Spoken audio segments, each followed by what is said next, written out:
So I want to think just for a few minutes about how we plan, how we lead a session with more confidence. So I am a big planner. I'm not very good at doing things just as it happens. I like to know what's going to happen. I like to know how long it's going to take, and I like to know everything about it. So we're going to think about three things: about preparing our session, about on the day when we get there, before the session, and then leading the session with confidence.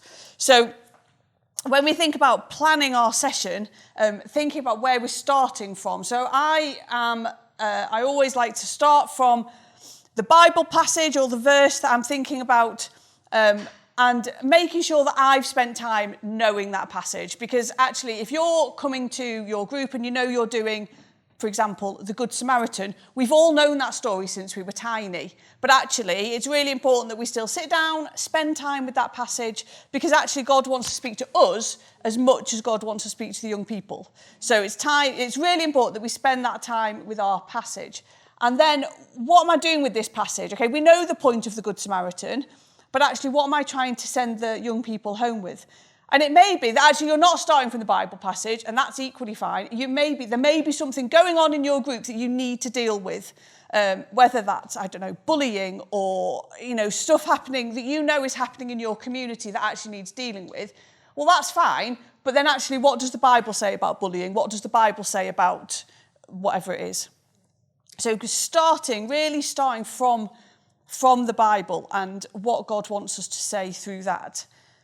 And then thinking about your passage or your theme, what do you want those young people to take away from it? I am, in some ways, tediously passionate to some people about making the Bible relevant. I don't want young people going home going, well, okay, so I know that 15 different theologians said all this about this Bible passage, but I don't know what it means for me.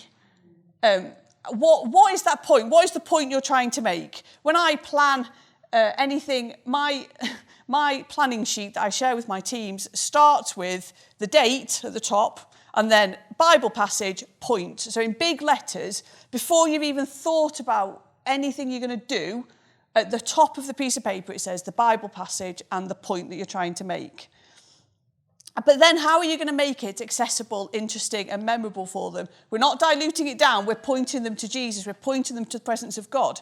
But actually, how are you making it accessible? How are they going to go home remembering what you've taught them? So are you reading the passage and then doing a bit of a talk about it? Are you doing some drama? Are you having discussion?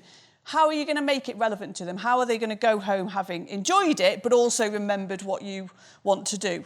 And then that leads into kind of other things that you might do to fill your session. And I think importantly, particularly when you're starting out, timing stuff, how long is each bit going to take? There's nothing worse than either getting to the end and going, oh, we've got 20 minutes and literally nothing to do, or equally getting to the end and going, oh, there's 25 parents outside and we haven't prayed yet. Actually, how long is each bit going to take? And I never put prayer at the end. Prayer always comes in the middle because the bit you miss at the end doesn't matter if it's craft or a game or whatever. It matters if it's your prayer session. So prayer never comes at the end in my world. And if you plan it well, then you've got the confidence of knowing how the session will flow, how bits link together, what you want to get out of the session. I've become quite keen on, I've been quite ill on and off for the last few months, and I'm not asking for sympathy, I'm just telling you, and I've become quite keen on, if I'm not there suddenly, can somebody pick this piece of paper up and lead it? Literally yesterday, I emailed this to Ben and Sarah because I wasn't well, and I was like, I don't know if I'm going to be there tomorrow, this is what I need to say. And actually, can somebody pick up your planning and run your session if you're not there? That to me is a well-planned session. Yes, things change. Yes, young people come with issues, come with things that need dealing with. Of course they do. But actually, can someone pick up your planning as a starting point and run your session for you? So on the day, when you get to your session, I'm a big fan of not getting there at the last minute. And I know this is really easy for me. I work for a church. It's fine for me to turn up early. My kids are older, I don't have to worry about them.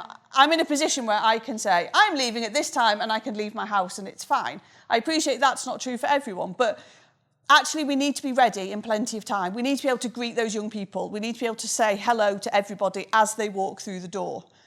They don't want to be coming in while you're going, oh, I'm just doing this and I'm tidying this and I'm getting this ready. They want to come in and for you to be ready for them. It may be if you're doing a bit of a talk and you're not used to doing it, you might want to practice it at home. And yes, you will feel an idiot, I'm not going to lie. I practiced this at home and I did feel stupid. People kept walking in on me. I go, what are you doing? Shut up, I'm timing it. Yes, you feel stupid, but that's fine. But actually, then you know what you're going to say. You know how long it's going to take. You've got it in your head. As well as being a big planner, I'm a big list maker. I love a good list, me. And I love a good list of what I need to bring with me. As I plan my session, there's a list going on somewhere of all the things that I need to make sure I've got. Because you don't want to get there and discover that you've left that key thing at home and your whole session is now rubbish because you've left the post-it notes at home or the balloons at home. You know, whatever it is, you need to make sure you've got it. May have messaged my family several times today. So tomorrow I need this. I need you to go and find all the Lego. I need you to find a balloon pump for me and I need you to find this for me while I'm out. I've left them a big list of things they need to find for me for tomorrow. You need to make sure you're there in enough time to have that conversation about what's happening so that everybody knows what's going on in the session. And having time to pray together. You don't want to start a session having rush. The young people arriving and you go, oh, we haven't actually prayed together as a team. Having time to do that and to make sure you've got that time to pray, to know what everyone's doing. And making sure you're ready in time.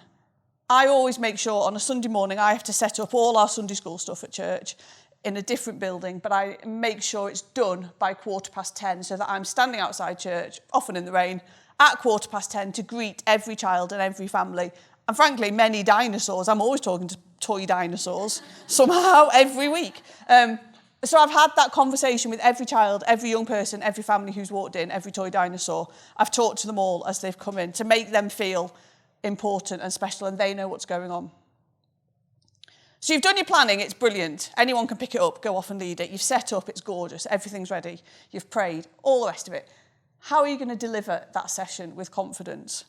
Particularly if you're new to it. And I know that for some of us, like we've been doing it forever, Lucy's been doing it forever, I've been doing it forever, it's possibly easier for us to stand up and do it. But actually, when you're starting out, how are you going to start that session? You don't want them to come in, sit down, and you to go, hi. Actually, you need to know what that first line is. You need to know how you're going to start and finish, really. But actually, again, practice that first line if you need to. Again, you'll feel stupid, but it's fine. The young people can see through us when we're bluffing and making it up. Actually, you need to sound confident. Again, you need to know, you need to have in the front of your head exactly what you want them to take home from that session. If you're doing a talk, you don't want to stand and read it. And like notes are fine, I've nothing against, I mean, you can see I'm using notes myself, nothing against it, but we've all sat through boring sermons where vicars have just stood up and read it to us, and they are dull. And we know they're dull, the young people know they're dull. They don't get more interesting as you get older. I feel I'm allowed to say rude things about vicars and sermons because I'm married to a vicar, so I feel like I'm allowed to say these things. But we've all sat through those boring sermons that have just been read to us. It's much better if you're looking at people and making eye contact. You come across as a human being. If you're having a discussion and you've got a list of questions, at least have thought about the answers. Don't go in going, what does God want me to take from this passage? I don't know, haven't even spent even 10 minutes thinking about it. Actually, you need to make time to make sure you've thought about those things. I mean, this, like what Lucy was saying, it's not rocket science, really. If you've planned it and you know what you want the session to look like, you know what you want the young people to go away with, you automatically lead more confidently because you've thought about it. So I've got on the sheet 3 key questions that I think we should be asking every time we plan or lead a session. 1, what is my biblical point? What is God trying to say to me and these young people through this passage? If I'm starting from a theme, what is the Bible saying about that theme? 2, how am I making this accessible, interesting, and memorable for the young people? Do I know clearly what I'm trying to say in my own mind? And 3, have I got everything? Is my car completely full of all the things I need? It's really practical. I dread turning up places. Maybe it's I work 10 miles from home, so I'm conscious that I don't have time to nip home. Like my husband, because he's a vicar, we live really close to church. And most Sunday mornings, he's phoning one of us to say, so I haven't quite managed to remember. I mean, I literally answer the phone going, what have you forgotten this week? And he gives me the list of all the things he's forgotten. I don't have that luxury. I'm 10 miles away. But have you got everything? And I've got you some questions to think about. What do you need to do to be more confident in your preparation and leading? Is there something that you think, actually, that's all right, but actually I could do that better? What practical steps can you make to be more confident? And do you need help from somebody? And it's fine to ask for help. None of us can do this on our own. We've got a diocesan team of people who are great, who literally get paid to help us. That's what they're there for. It's literally their job to help us. We all have the capacity to be brilliant, but actually we do need help. We need to rely on God, and we need to have thought things through and not just kind of turned up and gone, oh, what should we do today? Oh, let's see what's in the cupboard. Open a Bible at a random page and see what happens. We need to have made that time to plan, to have thought it through, and to know what's going to happen.